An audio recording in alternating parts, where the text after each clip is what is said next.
नमस्कार प्यारे विद्यार्थियों, आराधना डिग्री की ऑनलाइन क्लास में आपका हार्दिक स्वागत है। आज हम अनुप्रयुक्त प्राणी शास्त्र subject zoology BSc third year के टॉपिक के बारे में अध्ययन करेंगे।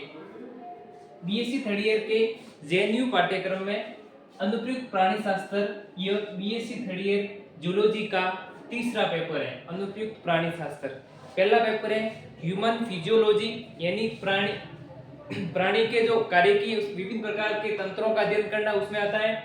अगला पेपर है वो आपके इकोलॉजी और इथोलॉजी जो व्यवहारिकी और पारिस्थितिकी इसके बारे में, और थर्ड पेपर है वो अनुप्रयुक्त प्राणी शास्त्र। तो देखो विद्यार्थियों, अनुप्रयुक्त प्राणी शास्त्र इसमें क्या है, इसमें विभिन्न प्रकार के जो कीट पाए जाते हैं या जो जंतु पाए जाते हैं उनके पालन पोषण की जितनी भी विधियां प्राकृतिक या कृत्रिम उन सभी का अध्ययन समग्र रूप से हम अनुप्रयुक्त प्राणी शास्त्र में करते हैं, यानी एप्लाइड जूलॉजी में करते हैं। इसमें से फर्स्ट टॉपिक आज पढ़ेंगे हम रेशम कीट का पालन।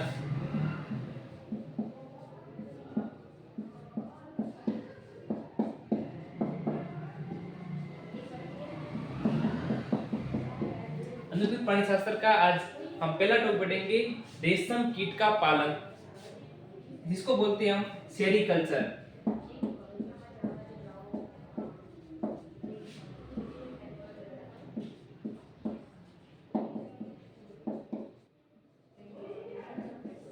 अब रेशम कीट पालन या सेरीकल्चर क्या होता है कि जब हम किसी व्यापारिक उद्देश्य से रेशम के कीट का पालन पोषण करना जिसके द्वारा हमको उत्पादकता से उत्पाद के रूप में प्राप्त होते हैं उसको बोलते हैं सेरीकल्चर या बोलते हैं रेशम कीट का पालन। अब इसमें क्या होगा कि सेरीकल्चर में मुख्य रूप से रेशम कीट का पालन किया जाता है। उनमें रूप से हमको एक तो मिलता है उत्पाद और एक मिलता है से उत्पाद तथा से उत्पाद, यानी रेशम कीट के व्यापारिक उद्देश्य से उनका पालन पोषण करना जिसके द्वारा उत्पाद के रूप में रेशम तथा से उत्पाद के रूप में कोकून की प्राप्ति होती है। इस पूरी प्रक्रिया को हम सेरीकल्चर या रेशम कीट का पालन कहते हैं। ये एक नंबर का सवाल ऐसा आ सकता है कि सेरीकल्चर को परिभाषित कीजिए, तो हम लिखेंगे कि किसी व्यापारिक उद्देश्य से रेशम के कीड़े का पालन पोषण करना जिसके द्वारा उत्पाद के रूप में रेशम तथा से उत्पाद के रूप में कोकून की प्राप्ति होती है उसको हम सेरीकल्चर कहते हैं या रेशम कीट का पालन कहते हैं। अब इसमें क्या होगा कि रेशम कीट की विभिन्न जातियां हैं, उन जातियों का हम पालन पोषण करेंगे। जो भारत है हमारा, उस भारत में मुख्य रूप से बॉम्बिक्स मोराई का पालन पोषण किया जाता है। भारत में मुख्य रूप से रेशम कीट की एक जाति है बॉम्बिक्स मोराई, इसका पालन पोषण किया जाता है और इसके द्वारा अधिक मात्रा में रेशम की प्राप्ति होती है। अब इसमें क्या होगा कि बॉम्बिक्स मोराई है, ये बॉम्बिक्स मोराई यह बॉम्बिसिडी कुल का सदस्य है और इसका पालन भारत में किया जाता है। अब क्या हुआ कि रेशम कीट एक प्रकार का उद्योग के रूप में बन गया, अर्थात यह एक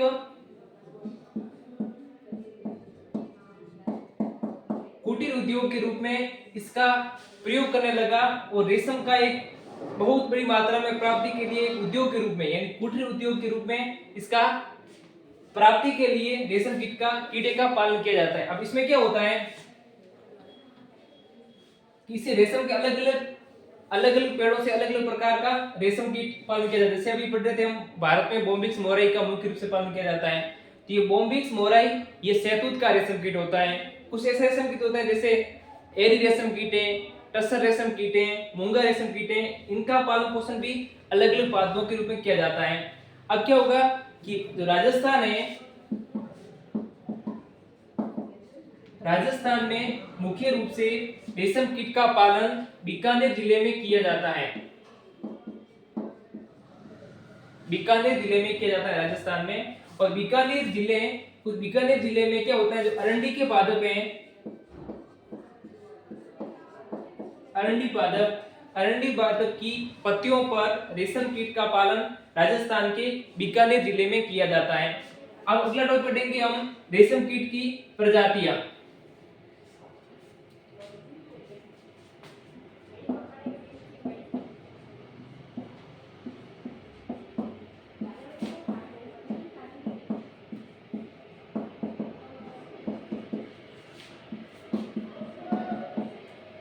अब मुख्य रूप से रेशम कीट के पालन की प्रजातियां वो मुख्य रूप से दो कुल से संबंधित होती है।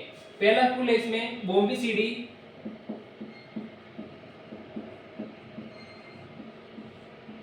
और दूसरा कुल है सैटर्निडी।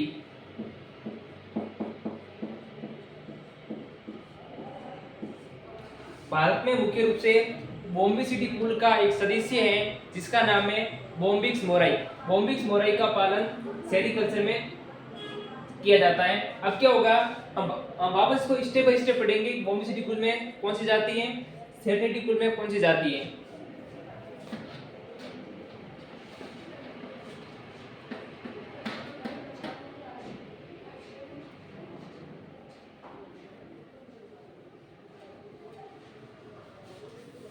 हेडिंग है हमारी रेशम कीट की प्रजातियां।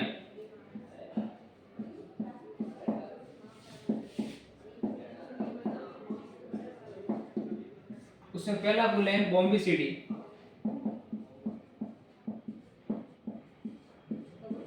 बोम्बिसीडी कुल का एक सदस्य है जिसका नाम है बोम्बिक्स मोराई।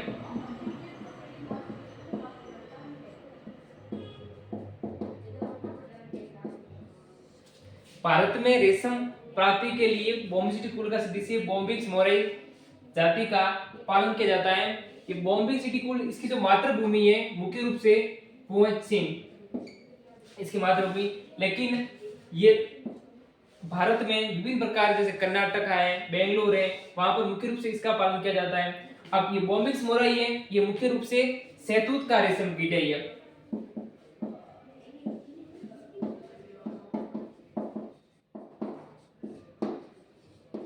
यानी बोम्बिक्स मोराई अपना जो भोजन है वो शहतूत की पत्तियों से प्राप्त करता है।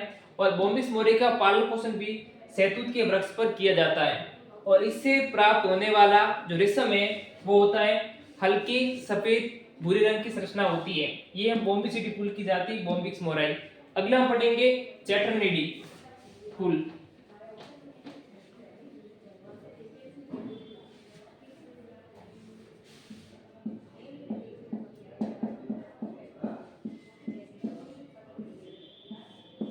अब सैटर्निडी कुल के अंतर्गत मुख्य रूप से 3 जातियां सम्मिलित हैं।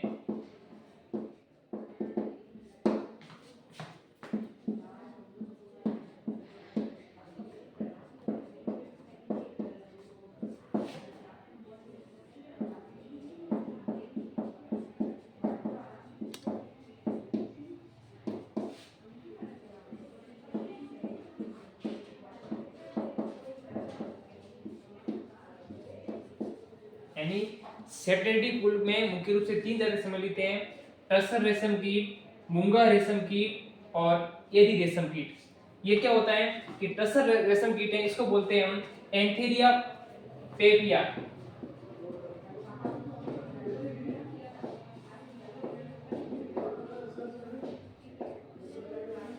इसको बोलते हैं हम एंथेरिया असामा।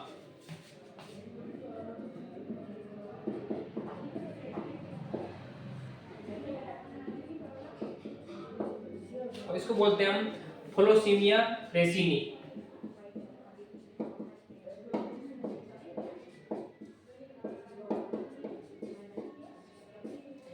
ये तीनों जातियां मुख्य रूप से सैटर्निडी कुल की जातियां होती हैं। और इनके द्वारा प्राप्त होने वाला रेशम वो भी सफेद रंग का। और इस टसर रेशम कीट है जिसको बोलते हैं एंथेरिया पेपिया, ये मुख्य रूप से जापान से संबंधित होता है। तो मूंगा रेशम कीट है, ये भारत में असम में इसकी खेती की जाती है और उसके द्वारा रेशम प्राप्त होता है, जिसका नाम है एंथेरिया असामा। और एरी रेशम कीट है और एंथेरिया जिसका नाम है एंथेरिया रेसिनी, ये भी मुख्य रूप से विदेशी जातियों के अंतर्गत आती है। तो रेशम कीट के जातियों के बारे में हमने 2 कुल का अध्ययन किया। एक का नाम है बोम्बिसीडी और एक का नाम है सेटर्निटी। बॉम्बिसिडी के अंतर्गत हमने बॉम्बिक्स मोराई का अध्ययन किया और सेटर्निटी के अंतर्गत हमने 3 जातियां पढ़ी। टसर रेशम कीट को बोलते हैं एंथेरिया पेपिया, मूंगा रेशम कीट इसको बोलते हैं एंथेरिया असामा और एरी रेशम कीट को बोलते हैं फ्लोसीमिया रेसिनी। ये थी रेशम कीट की जातियां। आपके मतलब 3.5 नंबर का बी पार्ट में सवाल आते हैं 3.5 नंबर के, उनमें से ऐसा सवाल आ सकता है कि रेशम कीट की विभिन्न प्रकार के जातियों पर वर्णन करें, तो इन विभिन्न प्रकार जातियों को आपको वर्णन करना है। अब हम पढ़ेंगे बॉम्बिक्स मोराई का जीवन चक्र।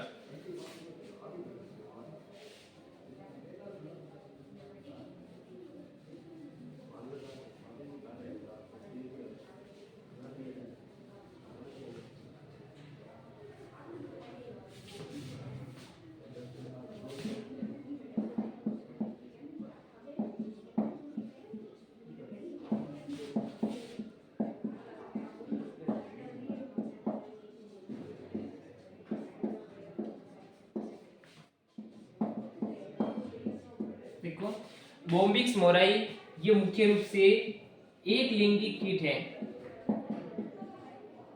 एक लिंगी कीट है जो आकार में छोटे आकार का होता है तथा इस बॉम्बिक्स मोराई में क्या होता है कि इनके ऊपरी पर भारी पंख पाए जाते हैं जिनका आकार अत्यधिक बड़ा होता है। अब इनका आकार छोटा है लेकिन पंखों का आकार बड़ा है, इस कारण ये जाति मुख्य रूप से उड़ नहीं सकती है, अर्थात ये भारी होती है और ये एक लिंगी प्रकार की होती है और इनमें आंतरिक निषेचन पाया जाता है।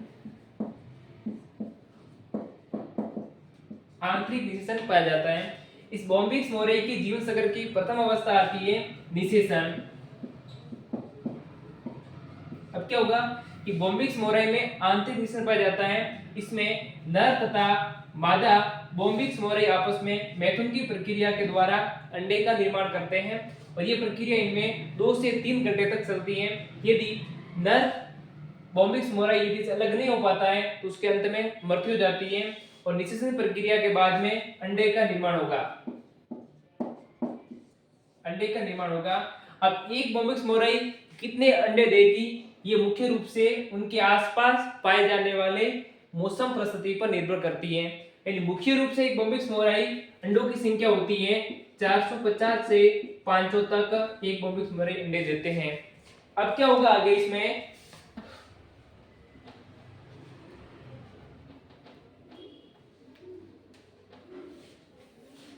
अब जैसे से इनका परिवर्तन होगा तो अंडे क्या होंगे, इनके अंडे हैं वो गहरे होते जाते रहेंगे। अंडे हैं वो गहरे रंग में परिवर्तित हो जाएंगे और ये अंडे मुख्य रूप से 2 प्रकार के होते हैं। एक होता है उप्रति, एक होता है अप्रति प्रकार के अंडे। यानी जो अंडे समशीतोष्ण क्षेत्र में पाए जाते हैं वो उप्रति होते हैं और उष्णकटिबंधीय क्षेत्र में पाए जाने अंडे अप्रति प्रकार के होते हैं। अब धीरे धीरे इसमें आगे परिवर्तन होगा तो अंडे से अंडे की उत्पत्ति होगी। अंडे की उत्पत्ति के बाद एक लार्वा अवस्था का निर्माण होगा। उस लार्वा अवस्था को बोलते हैं हम कैटरपिलर लार्वा अवस्था।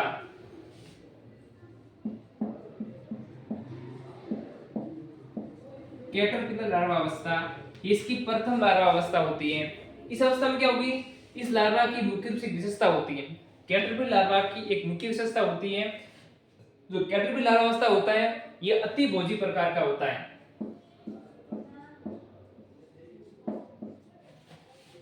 ये लार्वा अवस्था अति भोजी प्रकार का होता है। अति भोजी का मतलब जब अंडे से परिवर्तन के द्वारा लार्वा जैसे ही बाहर निकलेगा उस तरह बोलते हैं कैटरपिलर लार्वा। अब इसमें क्या होगा, कैटरपिलर लार्वा में अत्यधिक मात्रा में भोजन की जरूरत होती है। अत्यधिक मात्रा में भोजन की जरूरत होती है और इसका भोजन मुख्य रूप से शहतूत का पादप होता है। अब अत्यधिक भोजन के द्वारा ये लार्वा अपना ग्रोथ है, वृद्धि है वो करती है। यानी जैसे ही अंडे से लार्वा अवस्था उत्पन्न हुआ कैटरपिलर लार्वा अवस्था, इसकी मुख्य विशेषता होती है यह अति भोजी प्रकार का होता है। जैसे ही अंडे का परिवर्तन से लार्वा का निर्माण होता है तो अत्यधिक मात्रा में भोजन की जरूरत पड़ती है, इसलिए अत्यधिक मात्रा में इसको शहतूत की पत्तियां उपलब्ध कराई जाती है।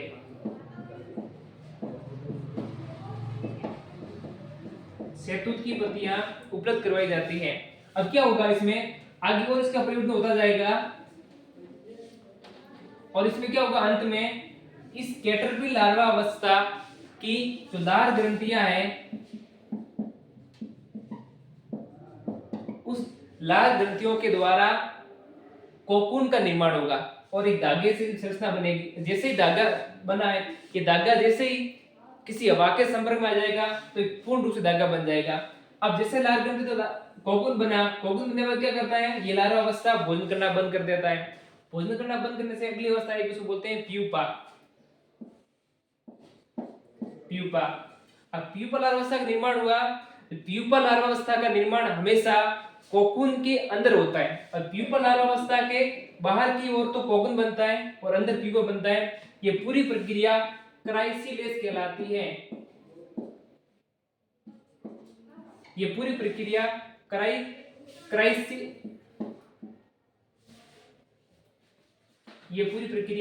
क्राइसिलेस कहलाती है। ये पूरी प्रक्रिया क्राइसिलेस कहलाती है और इसके द्वारा अंत में बोम्बिक्स मोराई का निर्माण होता है। ये था बोम्बिक्स मोराई का जीवन चक्र। कल हम पढ़ेंगे रेशम कीट के पालन पोषण की विधियां। ठीक है।